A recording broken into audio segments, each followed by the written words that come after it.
xildhibaan Siciid Jaamac Xasan oo kamid ah xildhibaanada golaha wakiilada Somaliland ayaa magaalada Hargeysa munaasabad ballaadhan oo casho sharaf ugu sameeyay ergooyinkii matalayay deegaanadii laga soo doortay xildhibaan Siciid Jaamac Xasan ee ka soo qayb galay shirweynaha labaad ee xisbiga mucaaradka ee wadani. xubnahan ergooyinka ee uu casuumay xildhibaan Siciid Jaamac Xasan ayaa isugu jiray xildhibaano, siyaasiyiin, madax dhaqameed, qurba joog, haween iyo xubno kala duwan.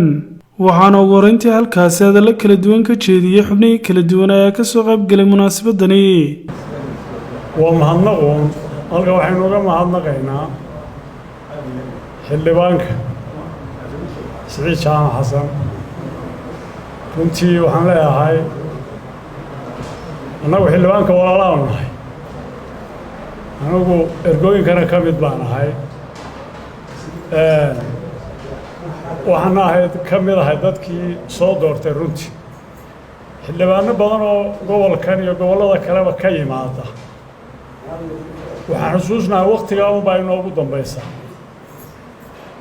runtii xildhibaan intuu soo baxay halka nooga yeedha ama xaflad ka dhiga nin casume iyo waa iska macquul, 2 nin iyo 4 iyo u yeedha waba ii kow aniga haddaan idhaahdo haddeer bee sheegi maayo. waxa markaa xildhibaanku caawa lagu martiqaaday oo casharsaar halkan inoogu sameeyey aad iyo aad baanu uga mahadnaqaynaa. waa xildhibaankeenii koowaad ee ina husa inagoo xisbi ahaan ku nimi inagu husa inagu sharfay maanta inaynu halkan caawa isugu nimaadno. isagana waxaan uga mahad celinayaa aad baan uga mahad celinayaa. waxaan leeyahay jazaakallaahu khayran jazaa.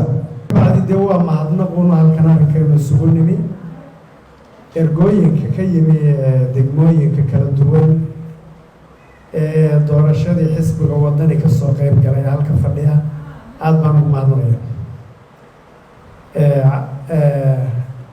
xildhibaankayna martiqaaday iyo martiqaadkaa noo sameeyeyna isagana waa ugu mahadnaqayna. waxaan leenahay xildhibaan kasii kordhiy, waa soo dhaweyn fiican. ambalyaanay xildhibaanka xildhibaan hawlka qabatay xildhibaanadii hore xildhibaanada arki jirin iyada shanfayaan iyada soo dhaweeyaan wada jeexan jeexday insha allah hambalada hambalada. waxaan aad iyo aad ugu hambaleynayaa boqolkiiba boqol xildhibaanka oo runtii si qiimeeya leh u soo dhaweeyey ergooyinkii ka yimid gobolada dhammaantood. marka saddexaad in waafaaqba xildhibaan shaqooyin farbadan oo taala hawsha koob ku joogto. waxaa loo baahan yahay dhammaanteen inaan gacmaha is qabsanno. halkan waxaan uga mahadnaqayaa xildhibaan Siciid Jaamac Xasan. way jiraan fara badan oo aan nafiya maalbarubay, laakiin waa xildhibaankii koowaad ee kolla halkan isugu yeedhay beeshii soo dooratay oo beelaha reer Celafay ka mid ah oo meel kasta ka tirsan gobolka sanaag ku fara badan. waxaan leeyahay xildhibaan jazakallahu khayr, ilaahay miisaanka xasanaadka kugu daro. ergooyinka faraha badan ee halka fadhiyaan waxaan leeyahay aad iyo aad baa u mahadsantihiin. hambalyo mar walba xildhibaanka cusubna waxaanu leenahay ahmiyad gaara u siinaynaa, sida uu isaguba u ogyahay dadkiisa ee uu u tixgelinayo martidooda iyo mudanahoodaba uu u tixgelinayo baan aad ugu hambalyaynayaa Siciid. iyo qiimaynta uu reerka dadkiisii soo saaray iyo goboladiisa u qabo. xildhibaanka qabatay inuu dadkiisii hawsooday ee labada maalmood lagu soo ku jiray uu u nasiiyo caawa oo sida wanaagsan ee xaqigaa hogaatan uu lagu soo martiqaado ee gartay. runtii aad iyo aad iyo aad baa ugu mahadcelinaya. xildhibaanka waan u baarigayaa, waan u ducaynayaa. insha allah waa xil baynuu dooranay. xilka aynu dooranay waxaa muhiima inaynu idhaahno waa mahadsantahay, inaynu kula shaqaynaa muhiima. annaka sacadinsu qurbaha jooga qaybteeda waa ka muuqanaa, idinkuna dee xisbiyada inay ka muuqataan baa fiican. marka la joogo gudaha Hargeysana dee beriga hore siyaasiyiinta sacadinsu dooni jiray sidaasoo kala jeedinaa.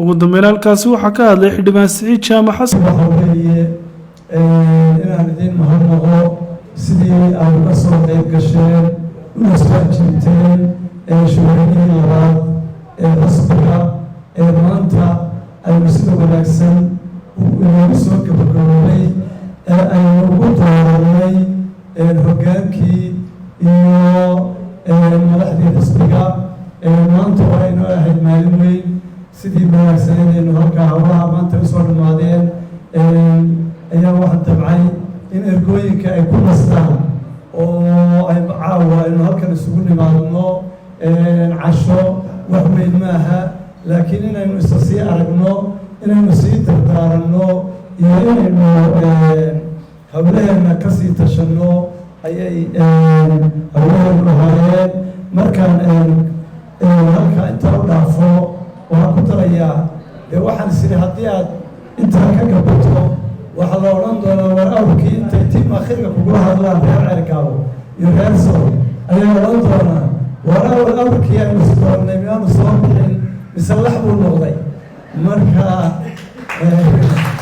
insha allah waxa weeye waxaan leeyahay awrkii waa kan maalintan meesha aynu maraynay sool iyo sanaagba waxaynu ahayn waxaan ahaa nin wax doonaya oo murashaxa oo dadka baryaya waxaan leeyahay waxaynu u soconnay idinka ergooyinkiina halka fadhiya iyo in kaloo gobolladii iyo jirta ayaa gaarsiisay anigu keligay halka maan imaadeen mana noqdeen xildhibaan qaran maanta waxaan ahay xildhibaan qaran waxaana u ahay qaranka somalilan iyo gobolladii aan ka soo baxay labadaba waxa weeye waxaanu nahay haddaanu golaha wakiilada nahay ee baarlamaanka xeerdejinta dalka waxaanuna inta aanu joogno u dhaaranay inaanu si cadaalada si siman ugu shaqayno annagoon ilaaweyn xeerkana ay ku jirto in gobolladii laga soo baxayna loo warayo ismaan axmed ismaan saab TV Hargeysa.